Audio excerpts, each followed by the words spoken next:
Mēs atvērsim kopīgi apostuļu darbu grāmatu. Mēs vēl joprojām esam apostuļu darbu grāmatas tikai sākumā, 6. nodaļā. Un lasīsim no 6. nodaļas, sākot ar 7. pāntu. Dieva vārds augu augumā, un mācekļu skaits Jeruzālēmē stipri pieauga, un liels pulks priesteru kļuva ticīgi. Bet Stefans pilns ticības un spēka darīja brīnumus un lielas zīmes tautā. Tad piecēlās daži no tā sauktā libertīnu un kireniešu un aleksandriešu skolas un daži no Kilikijas un Āzijas un iesāka vārdu cīņu ar Stefanu. Bet tie nespēja pretoties gudrībai un garam, ar kādu viņš runāja. Tad viņi sakūdīja vīrus, lai saka, mēs esam dzirdējuši, ka viņš zaimo Mūzu un Dievu. Tie saskubināja ļaudis, vecajus un rakstu mācītājus, un viņam uzbrukuši satvēra to un veda Sinedriju priekšā. Viņi atveda viltus lieciniekus, kas sacīja, šis cilvēks nemitās runāt pret svēto vietu un bauslību.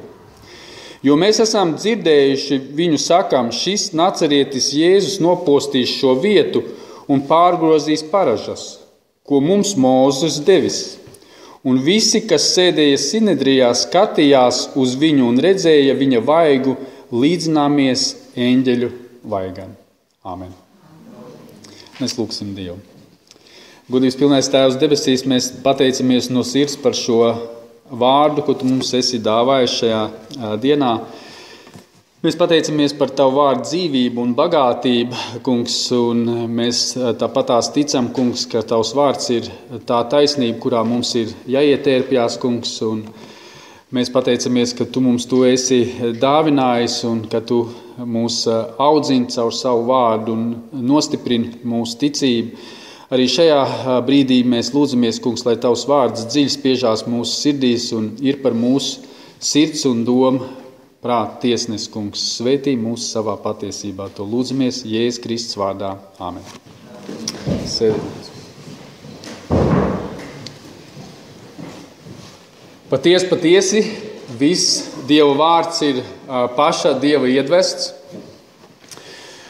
Un viņš ir noderīgs gan mūsu, gan mācīšanai, gan vainas pierādīšanai, gan labošanai, gan audzināšanai taisnībā, lai katrs Dieva cilvēks būtu pilnīgs, sagatavots katram labam darbam. Ja mums nebūtu raksti, mēs nezinātu, kur virzīties, ja nebūtu raksti, mēs nezinātu, kā dzīvot, tāpēc rakstiem mums ir jāpiedod ļoti liela un ļoti svarīga nozīme. Un es pat bieži vien abrīnoju un brīnos par tiem cilvēkiem, kā cilvēki nespēja novērtēt to, kad raksti ir tie, kas dod dzīvību un parāda skaidri to, kāda ir dzīves patiesība. Pirms kādu laiku es dzirdēju kādu atgadījumu, kad Britu zinātnieki ir atklājuši vienu tādu interesantu lietu, ko viņi bija pētījuši, kas bija pirmais, vista vai ola. Un pēc tādiem lieliem, dziļiem pētījumiem viņi nonāca pie secinājuma to, ka tomēr pirmā bija vista. Un liekas ļoti muļķīgi, ko tik cilvēki nedara un kādus līdzekļus neizgāž visam tam, lai pētītu lietas, par ko Bībele jau sen ir skaidri pateikusi. Ja viņi lasītu Bībeli un lasītu, piemēram, pirmās Mūzes grāmatas, tad viņi skaidri varētu nonākt pie secinājuma, kurā ir skaidri pateikts to, ka Dievs pa priekš radīja dzīvniekus un putnus. Un visu to, kas muģ jūrā un ezeros un okeānos. Un skaidrs, ka nebija pa priekšu ola, bet ka bija pa priekšu vista. šos cilvēkus, es domāju, viņus varētu pielikt pie lielāka un vērtīgāka darba, ko viņi šajā pasaulē varētu darīt. Ja, piemēram, uz pasaules katrs 6. cilvēks, kā ir izpētīts, mirst badā, tad ar šiem līdzekļiem varētu paēdināt daudz cilvēks, kur šo naudu šie cilvēki ir ieguldījuši. Tāpat šos cilvēkus varētu pielikt pie kāda vērtīgākā darba, piemēram, pie mūsu paša baznīcas apkārtnes sakopšanas un tā tālāk. Un pie šādiem muļķībām cilvēki nonāk, kāpēc? Tāpēc, ka netic Dieva patiesībai. Tāpēc, ka nespēja atzīt Dieva patiesību. Mums kā kristīgiem cilvēkiem cienīt evaņģēlija vēsti, tas ir vairāk par visu pasauli. Jo tas ir Dieva vārds, un tas mums atklāja Dieva patiesību, un tas mums parāda realitāti, kādā mēs dzīvojam. Un tas ir katra cilvēka arī lielākais dzīves aicinājums. Dzīvot no evaņģēlija, dzīvot evaņģēlija cienīgu dzīvi, aizstāvēt evaņģēliju, ņemt līdzdalību evaņģēlijā. Lielākais dzīves aicinājums. Bet bieži vien mēs redzam, ka cilvēki kādreiz saka, un pat starp kristiešiem iezogās tāda doma, kad viņi redz kādu lielu pasaulē cilvēku, piemēram, viņi skatās uz kādu ievērojumu ārstu un saka, tas ir ārsts. Vai, tas ir prokurors. Tas ir zinātnieks. Bet tie visi ir tikai laicīgi amati. Laicīgi amati, kur dara kādas laicīgas lietas, bet evaņģēlijs ir mūžīgs. Un tad, kad cilvēks iepazīstās ar evaņģēliju, kad cilvēks iegremdējās evaņģēlija patiesībā, kad cilvēks veido pēc evaņģēlija patiesības savu dzīvi, radikāli viņa dzīve mainās. Cilvēka dzīve nemainās no zinātniskiem atklājumiem. Cilvēka dzīve nemainās, protams, kaut kādā virzienā jau viņa mainās, bet vai viņa mainās tā, lai viņa dzīve būtu Dievam patīkama. Un kad mēs skatāmies evaņģēlijā, mēs redzam, ka mācekļi evaņģēlija dēļ atstāja mājas. Mācekļi evaņģēlija dēļ atstāja savu profesiju, pameta tīklus, pameta savas laivas. Mācekļi evaņģēlija dēļ atstāja savas ģimenes. Mācekļi evaņģēlija dēļ atdeva savas dzīvības. Un šeit par Stefana dzīvē mēs redzam vienu no šādiem gadījumiem. Cilvēks, kurš evaņģēlija dēļ atdeva savu dzīvību. Šajā nodaļas beigā mēs lasām, kad viņa vaigs spīdēja līdzīgs eņģeļu vaigam. Viņš bija priecīgs atdot savu dzīvību par evaņģēliju vēsti.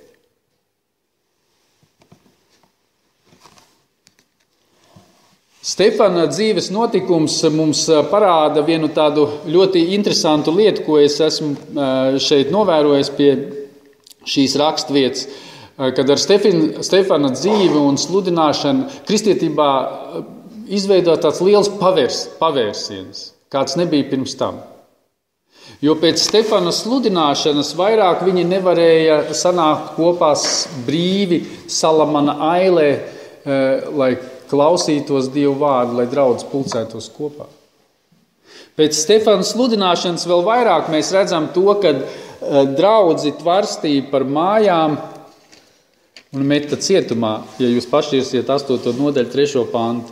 Bet Sauls postīja draudzi, gāja pa namiem, tverdams vīrus un sievas un nodeva tos cietumā. Viņi vairs nevarēja brīvi sapulcēties. Stefans radīja tādu milzīgu spriedzi visā draudzē un visā tā laika tajā vietā, tajos apstākļos. Jo mēs redzam to, ka Stefans kalpoja ne tikai pie galda, ne tikai palīdzēja un pabaroja trūkumu cietējus, bet viņš bija arī liels un spēcīgs sludinātājs, ļoti apdāvināts kristietis, kurš dega par evaņģēliju vēsti. Un šeit es gribu pieminēt vienu tādu lietu, tā ir cīņa. Tā ir garīga cīņa, ar kuru mēs sastopamies ikdienā. Un ja jūs neesat iesaistīti šādā cīņā, tad es gribu jums teikt atklāti, tad jūs esat dezertējis no kara lauka. Tad jūs sēžat savos ierakumos, meklējat savas vērtības, meklējat savu mierīgo dzīvi, kuru pavadīt necīnoties par evaņģēliju. Nestāvot par evaņģēliju, nedzīvojot evaņģēliju cienīgu dzīvi, jo stāvēt par evaņģēliju tā ir cīņa. Un tā būs nemitīga mūsu dzīvē.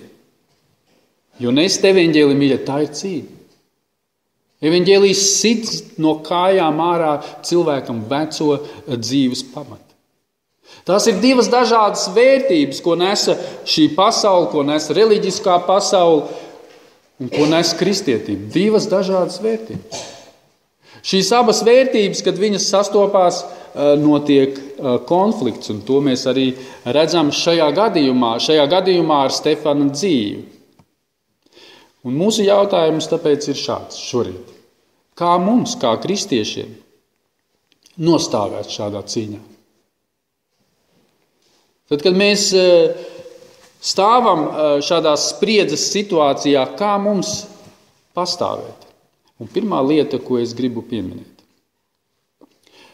Kas vispār izsauca šādu agresiju un pretestību? Pavērosim dažas lietas no šīm rakstu vietām. Un atslēgas pāns šeit ir 8. Tas, kas izsauca spriedzi, bet Stefans pilns ticības un spēka darīja brīnums un lielas zīmes tautā. Pārējās viss, kas tur ir aprakstīts, tās ir tikai otršķirīgas lietas, par kurām Stefanu apvainoja. Bet šis pāns ir atslēgas pāns, jo šie reliģiskie vīri iedegās skaudībā. Jo tika apdraudēta viņa vara. Un es gribu pateikt, tieši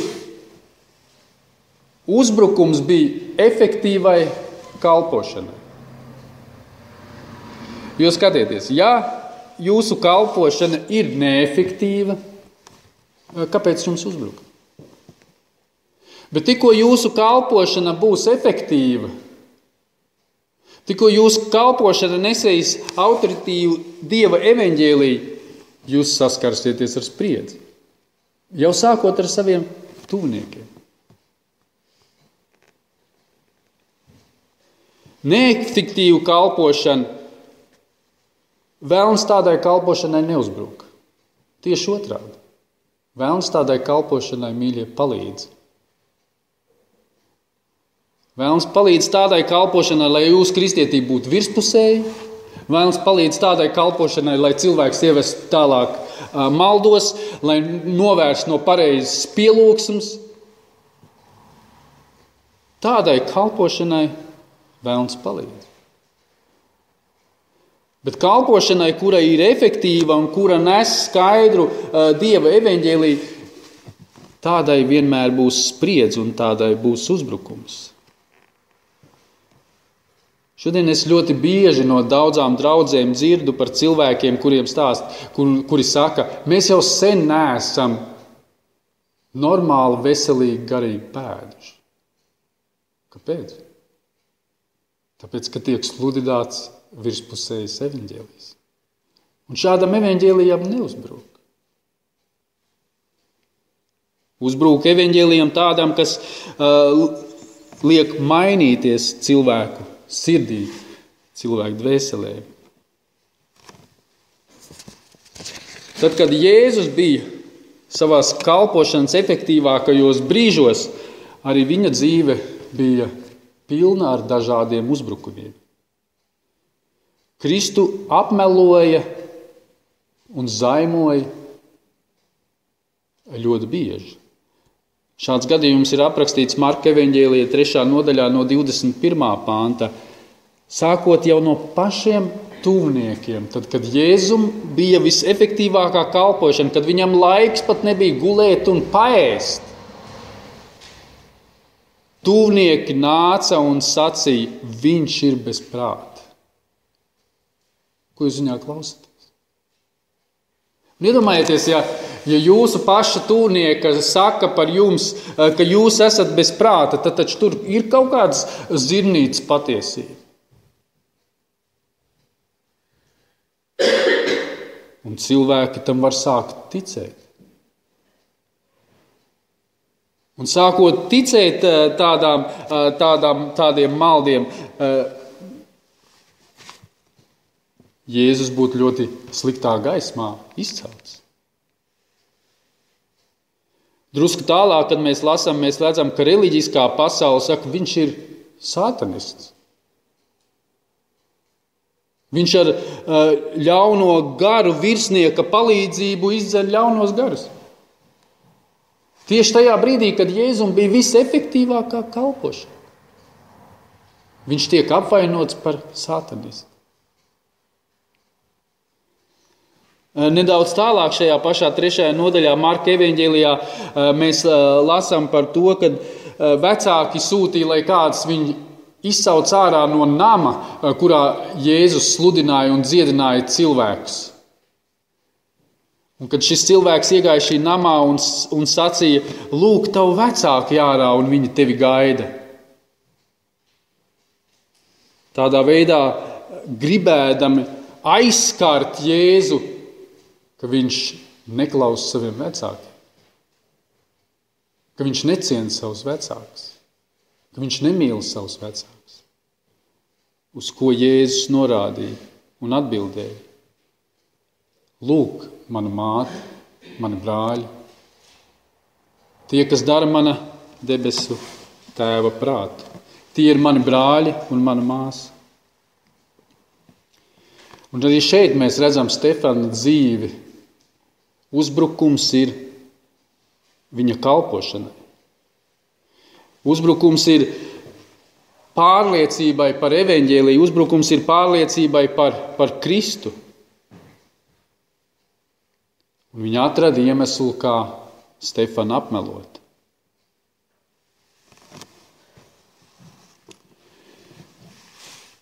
Kāpēc šī apmelošana notiek? Mēs redzam vienu tādu īpatnēju lietu, ka cilvēki tiecās pēc varas. Jebkurš cilvēks. Tas ir noticis grēkā krišanas rezultātā. Katrs cilvēks tiecās pēc tā, lai viņš spētu noteikt situāciju. Un es to lietu drusku esmu pētījis un skatījies, kādas ir varas, kādas jūs varas redzat. Piemēram, ir valsts vara, ja? Un pamēģiniet valsts varu sašūpot. Kas notiek? Notiek spriedze, pareizi. Tikko tiek uzbrukts valsts varai un tikko tiek norādīts uz kādiem valsts vadītājiem, ka jūs nepareizi dzīvojat, jūs nepareizi darat, jūs pieņemat nepareizes likums, rodās spriedze, šie cilvēki sāk aizstāvēties. Vēl ir tāda veida kā ideoloģijas vara.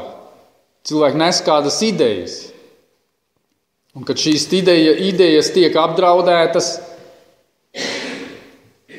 tad cilvēki aizstāvās un rodās spriedze. Varas, kas izplata informāciju. Tikko šī informācija tiek apslāpēta, atkal rodās kaut kāda zinām veida nesaskaņas. Ir zinātniska vara. Mēs jau minējām, zinātnieki vēlās pierādīt savu patiesību. Iedomājieties situāciju, zinātnieki savus dzīves periodus visu laiku cenšas pierādīt evolūciju. Kaut arī neviens cilvēks tam netic. Bet tikko sāku uzbrukt šādai teorijai, jūs paši ziniet, kas notiek. Notiek saspīlējums, notiek spriedze. Ir reliģiskas varas, sākot no Romas pāvests, beidzot līdz mazākai sektiņai. Un tikko tiek sašūpots viņa krēsls, šie cilvēki kļūst nemierīgi un satraukti. Un tieši šādu situāciju mēs redzam šeit, Stefana dzīvē. Tiek sašūpots augsto priesteru, rakstu mācītāju, farizeju krēsls. Tātad pirmā lieta, kas izraisīja šo agresiju. Un mēs redzam, ka šo agresiju izraisīja skaudību un cilvēka tiekšanās pēc varas. Otra lieta, ko es gribu uzsvērt, kā sākās šī pretestība. Divas lietas. Iesākumā mēs redzam no 9. līdz 10. panta, kad viņi cenšas apgāzt Stefana teikto. Tad piecēlās daži no tā sauktiem libertīnu un kireniešu un aleksandriešu skolas un daži Kilikijas un Āzijas un iesāka vārdu cīņu ar Stefanu.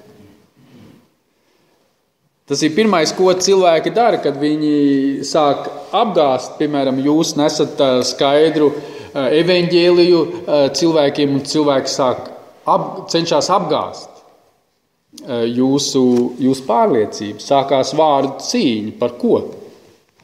Šeit mēs redzam divas lietas par templi, tas ir par svēto vietu un par Mūzes likumu. Templis bija vieta, kur jūdi uzskatīja, ka tur mājo Dievs. Stefans droši vien pateica, nav starpība, var arī Aleksandrijā pielūgt Dievu un tikpat svētīgi nodoties Dievam kā Jeruzālēmē. Atcerieties, kad Pāvils teica savu svētrunu Atēnās, viņš teica, ka Dievs nemāja rokās celtos tempļos. Un līdzīgi arī šeit Stefans pasaka templim tagad. Jūs piedodat pārāk lielu nozīmi. Upurēšana nav vajadzīga. Un iedomājieties tā laika šiem cilvēkiem pateikt, upurēšana nav vajadzīga. Priekškars ir pārplīsis. Kristus ir augšām cēlies, iegājis svētajā vietā un mūsu augstais priesteris.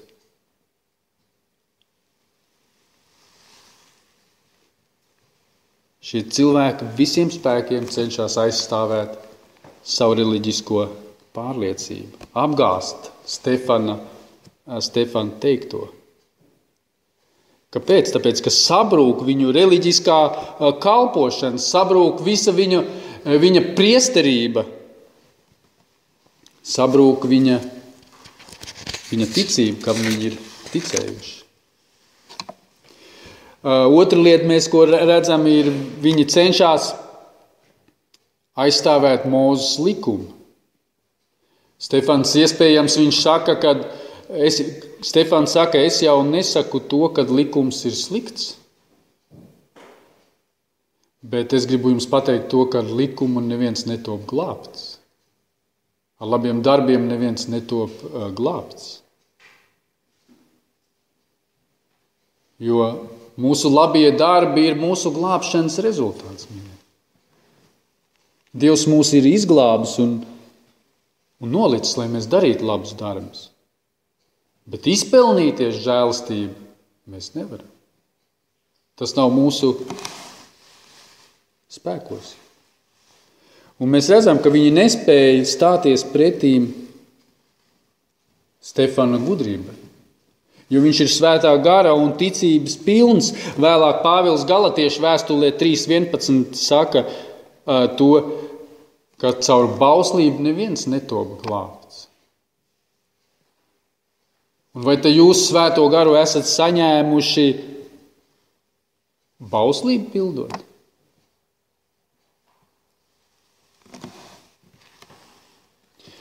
Tā kā pirmkārt viņi nespēja apgāzt, ko viņi dara, nākošā lieta, ko viņi dara. Viņi sāk izkropļot to, ko Stefans ir runājis. Viņi sāk izkropļot patiesību. Un šī viņa viltība ir ļoti smalka, jo viņa atspērās no tā, ko Stefans pats ir sacījis. Stefans mācīja, ka bauslība neglābi, bet ticību uz Kristu. Bet šie cilvēki nespēja to pieņemt, nespēja tam noticēt. Šiem cilvēki, viņi tic tam, ka Mūzes bauslība ir svarīgāka nozīme.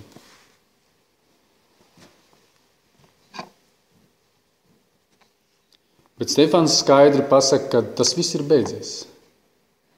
Šāda kalpošana ir pilnīgi nederīga. Viņa ir pilnīgi tukša, viņa ir nekam nevajadzīga. Ja jūs skatieties šodien, jūs redzēsiet vairākas lietas, to, ja jūs mīlat Kristu, ja jūs mīlat evaņģēliju, jūs redzēsiet vairākas lietas, kā cilvēki izkropļo trīsvienību. Ne tikai izkropļo, bet noliedz trīsvienību. Cilvēki izkropļo Kristus dievišķību. Ir cilvēki, kuri izkropļo Kristus cilvēcisko dabu.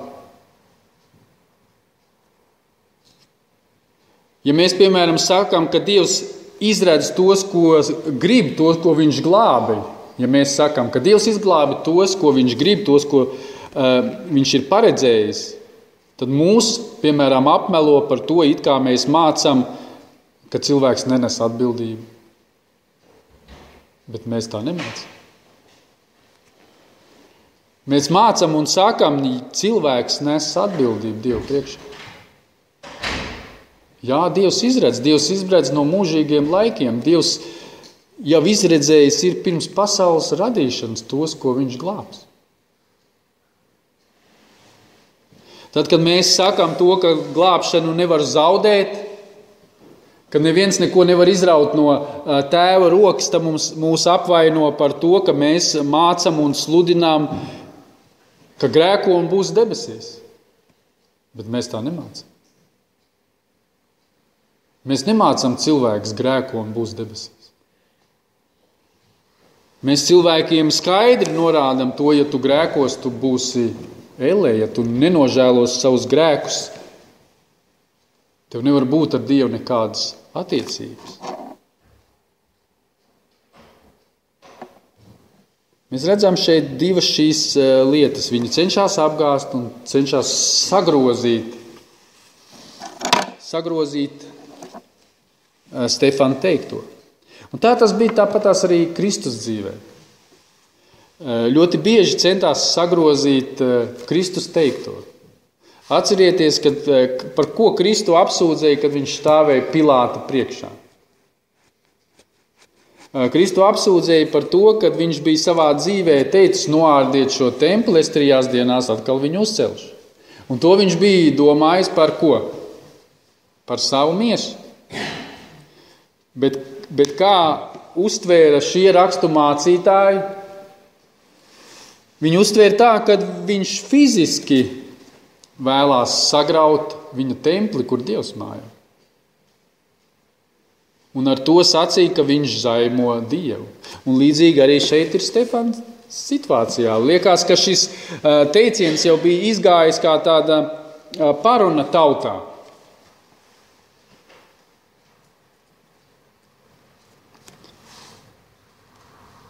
Kādā visam vajadzētu būt mūsu loma šajā situācijā? Kad mēs lasām šīs pēdējās rindas no šīs 6. nodaļas, mēs vēl Stefana dzīvi skarsim visu 7. nodaļu, jo tur mēs redzam viņa svētrunu. Un mēs redzam, un visi, kas sēdēja Sinedrijā, skatījās uz viņu un redzēja viņu vaigu līdzīgi eņģeļu vaigam. Manuprāt, tā ir ļoti vīrišķīga, apbrīnojama ticība cilvēkam, kurš ir pārliecināts tam, ko viņš dara, kam viņš tic. Un bieži vien, droši vien, Sinedrija priekšā stāvot daudziem noziedzniekiem vai kādiem citiem nosodītiem cilvēkiem, ko parasti redz cilvēks sejā? Parasti cilvēks sejā redz bailes, satraukumu. Ja cilvēks ir vainīgs, kāds cilvēks izskatās tiesas priekšā? Nobijies, satraucies, cenšas sevi aizstāvēt. Bet Stefana dzīvē mēs redzam, viņš ir pilnīgi mierīgs. Viņa vaigs ir līdzīgs eņģeļu vaigam. Protams, šie cilvēki, vai viņi bija redzējuši eņģeļus, ka viņš tā varēja aprakstīt, bet mēs redzam to, ka Stefana dzīvē bija pilnīgs miers, pilnīga pārliecība, pilnīga drošība. Viņš skaidri zināja, ka tā būs viņa pēdējā svētruna, ko viņš pasaka. Pēc tam nav. Viņš skaidri to zināja.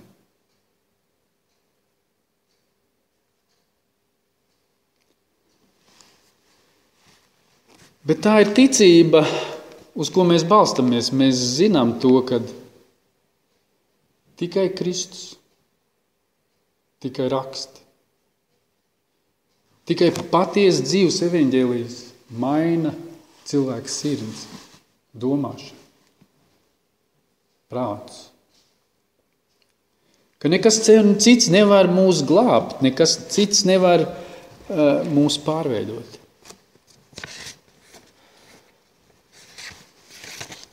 Un mēs redzam dažas tādas lietas, kad Stefans ir Kristus gudrības pilns.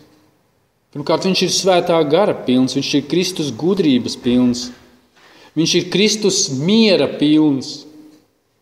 Viņš droši vien atcerās šos Kristus vārdus: savu mieru es jums dodu, savu mieru es jums atstāju.